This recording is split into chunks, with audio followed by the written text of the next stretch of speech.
Happy Sunday na karibuni tena watazamaji wangu wa BM Daily Politics, ili niendelee kuwaelimisha na kuwafahamisha yale ambayo yanaendelea kutokea siku ya leo kutoka kule Siaya County, Bondo, manyumbani mwake aliyekuwa kinara wa ODM Mheshimiwa Raila Amolo Odinga. Na sasa hivi watazamaji wangu, tunapozungumza tayari kuna hali ya wasiwasi ambayo imeanza kushuhudiwa, huku maelfu na maelfu ya supporters wa Raila Amolo Odinga kutoka kule Luo Nyanza pamoja na sehemu zingine tofauti kutoka hapa nchini Kenya wakiendelea kumiminika kule kwa wingi. Kwa kweli watazamaji wangu, kama kuna kiongozi ambaye alikuwa mioyoni mwa watu, kiongozi ambaye alikuwa anapendwa na Wakenya, ni huyu Raila Amolo Odinga.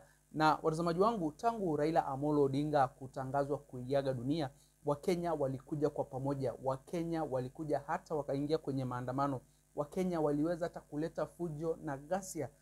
Kifo cha Raila Amolo Odinga kimekuwa pigo kubwa kwa Wakenya na jamii ya watu wa Luo Nyanza. Sasa hivi watu wa Luo Nyanza wameachwa bila kingpin.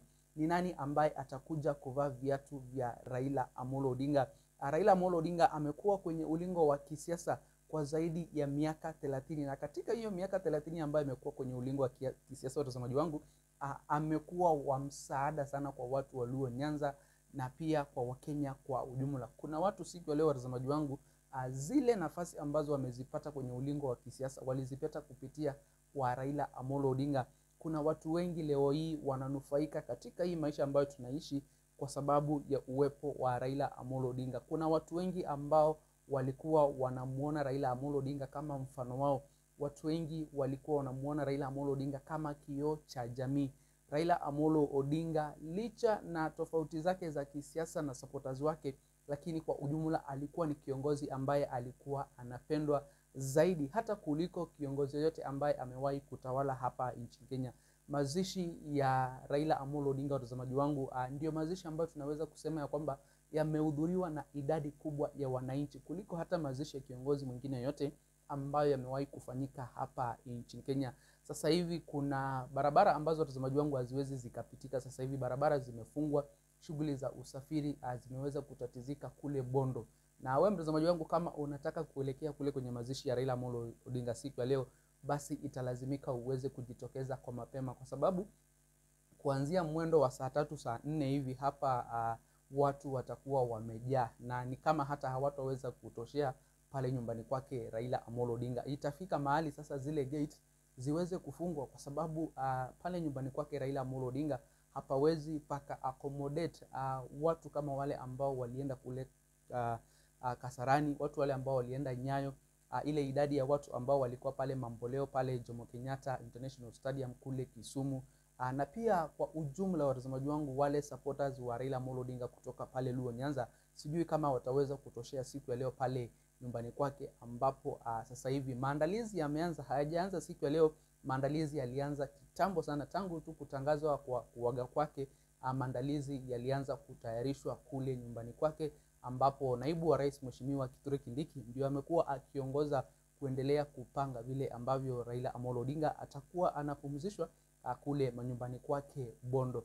Watazamaji wangu, kuna mambo mengi ambayo tutamkumbuka nayo Raila Amolo Odinga, kama vile ambavyo aliweza kupigania multipartyism, akapigania democracy. Mwaka wa 2010 ni Raila Amolo Odinga ndio alikuwa mstari wa mbele kutaka nchi ya Kenya iweze kupata katiba mpya.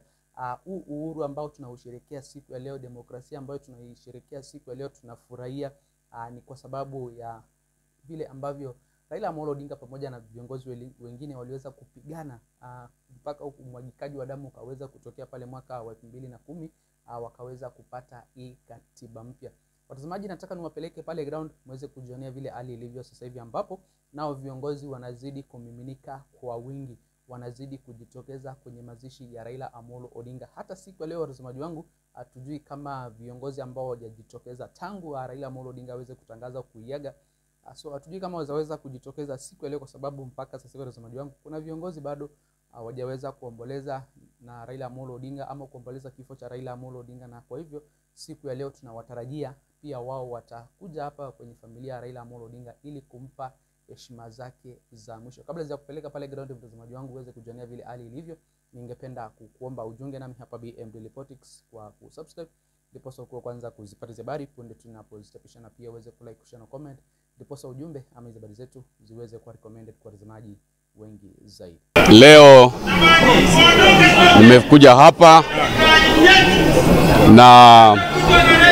na Bongo Mumia ambaye ndio kiongozi wetu wa Wanga Kingdom. Vile mnajua Right Honorable Raila Amolo Odinga, yeye ni mjukuu wa 13 wa Bongo Mumia. So leo nimeongoza kikosi cha wazee wa the Wanga Kingdom na pia elders wa Kakamega, na tumeleta ng'ombe 15 kama ishara ya kusherekea shujaa wetu ambaye ni Raila Amolo Odinga. Sisi kama timu ya Kakamega tunamtambua Raila Amolo Odinga kama mtoto wetu ambaye alitoka Wanga Kingdom akakuja kuishi huku, na kwa sababu ya heshima ya shujaa wetu tunasema ya kwamba tunaenda kumsherekea, na jambo la maana sana ambalo Wakenya wote watafanya. Waingereza wanasema in every tragedy there is always a silver lining, and the silver lining that we're looking forward is for the death of Raila Amolo Odinga to unite Kenyans. Raila is dead, long live the crown. Asante. Niko hapa na Bongo Peter Mumia ambaye ni kiongozi wa the Wanga Kingdom. Pia ningependa aseme machache. Karibu sana Peter na Bongo. Hamjambo nyote. Hapa nikiwa hapa niko nyumbani. Huyu mzee aliyelala nimemjua muda mrefu sana. Tulijuana kwa muda mrefu na tulikuwa tunaitana ndugu. Hapa sio mara ya kwanza mimi kuja. Nafikiri watu wa Bondo wanajua kwamba mimi nimekuwa rafiki wenu kwa muda mrefu na nitaendelea kuwa rafiki yenu. Huyu Raila, wengine walikuwa wanasema ya kwamba akija Western, akisema yeye ni mjukuu wa Bongo, wanafikiri anatafuta kura. Sio hiyo. Yeye mwenyewe hata ameandika kitabu ambaye inaonyesha ya kwamba yeye ako na roots za Wanga Kingdom. Saa kwamba unasikia Jasakwa hapa mali alizaliwa. Ile ambavyo umeweza kujionea, hao tu ni viongozi mbalimbali ambao wanaendelea kufika pale nyumbani kwake aliyekuwa kinara wa ODM Mheshimiwa Raila Amolo Odinga. Kuanzia hapo jana tumeweza kuona vile ambavyo magavana kutoka sehemu mbalimbali, wabunge, wawakilishi wa wadi wanaendelea kufika kule nyumbani kwake. Kuna wale ambao walikesha pale, watazamaji wangu hawakwenda. Kuna wale walikesha mpaka asubuhi waweze kushuhudia safari ya mwisho ya Raila Amolo Odinga. Pia kuna viongozi kutoka kule Rift Valley ambao walifika pale wakiwa wamebeba idadi kubwa ya ng'ombe kama zawadi ambazo walileta pale, ama pole kwa familia ya Raila Amolo Odinga. Watazamaji, msiende mbali kwa sababu niko na mengi ambayo nitakuwa nazidi kuwafahamisha, ama habari zaidi ambazo nitakuwa nazidi kuwaletea kutoka kule Bondo, kule Siaya County. Ni yapi ambayo yanaendelea kutendeka siku ya leo. Na pia siku leo watazamaji wangu, wakati wowote naye Rais William Samoei Ruto atakuwa anafika pale, Rais mstaafu Mheshimiwa Uhuru Kenyatta pia vile tunamtarajia kufika hapa. Viongozi wa upinzani kama vile Kalonzo Musyoka, akina Rigathi Gachagua, Martha Karua, Eugene Wamalwa ni viongozi watarajiwa ndani ya haya mazishi ama hii siku ya mwisho ya kumpatia heshima zake za mwisho aliyekuwa kinara wa ODM Mheshimiwa Raila Amolo Odinga. Kabla ya kutamsha mtazamaji wangu, nakumbusha ujiunge nami hapa BM Daily Politics kwa kusubscribe, ndipo kwa kwanza kuzipata habari punde tunapozichapisha, na pia uweze kulike, kushare na comment, ndipo ujumbe ama habari zetu ziweze kuwa recommended kwa watazamaji wengi zaidi. Msiende mbali watazamaji, narejea hivi punde na mengi zaidi ya kuwafahamisha.